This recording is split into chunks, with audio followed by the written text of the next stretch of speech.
Hey everybody, I'm Jason with Comey & Shepherd, and today I've invited Drew, who is a licensed home inspector in the state of Ohio, to the office to come in and talk with us about radon. So we aren't gonna keep you long, we're gonna get right into some questions so we can all get some useful information about radon as a home buyer or as a homeowner. All right, Drew, welcome. And I just wanna jump right in with, what is radon? Well, thank you for having me for one. So radon is one of those topics that's, it can be a little challenging to understand. I think there's a basic definition of it. Basically, we're looking at it. It's a gas you can't smell, you can't see. It's challenging to test for, but it's very health hazardous. So it's one of those topics we want to be careful with, but thorough as inspectors, and something we want to be really accurate when we do testing specifically. Why do we test for radon?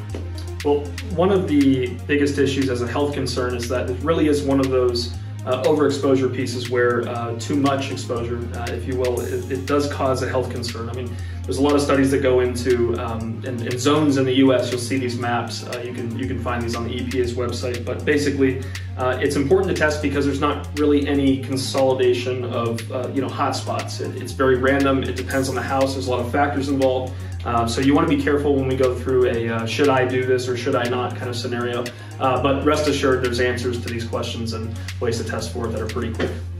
Okay, so you brought up EPA. So I know that the EPA recommends that every home be tested for radon, but are there any laws? In some states, there are many of them. State of Ohio, though, is not one of those states that does, a regulated or new build construction is one of those that they don't require it.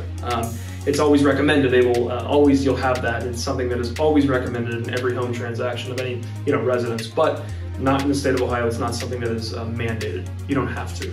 I guess you can just go on the EPA's website and find out more information? EPA.gov is a good one. You'll be able to find different types of articles that tell you how to mitigate is kind of the solution to a lot of these high levels, as well as the maps. You'll be able to see where your home lies, at least in the United States. I always try to reference being very careful when it comes to don't get too concerned with these types of maps. Again, there's nothing that's a trend or a pattern depending on where you live, but yes, a lot of good info. They've got a lot of good information on not to be overly concerned or have anxiety about it. Okay, so you said that it's random.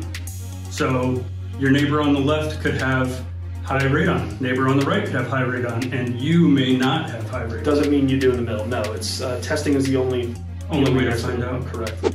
Tell me some things about a home that could vary, or some things that could change the radon level. Quite a bit. Yeah, I was going to say, generally what we'll see, just in terms of, we have to think about this as a gas. So homes build construction, how it's set up. Usually these concentrations are found from the soil. So you'll have in the basement, let's say. A lot of finished basements have, generally speaking, a higher picocurie per liter count. It's because they're concentrated down there from where they're entering the building. And that's nothing that I would be necessarily afraid of, but something to expect prior to buying a home. If it's got a finished basement, it doesn't mean you have radon, but it does give indication of, okay, if there's a concentration of air, it's going to be in the basement over something that's not finished or a larger square footage. So weather, big one, is another one. I mean, you really want to throw away results if there's, let's say, 35, 40 mile an hour winds the night, during an actual testing that's done. It's really hard to get that information because that air can come in and ruin the test results. We're trying to get a capture or a snapshot of what the stagnant air is as it's naturally ventilating through the house.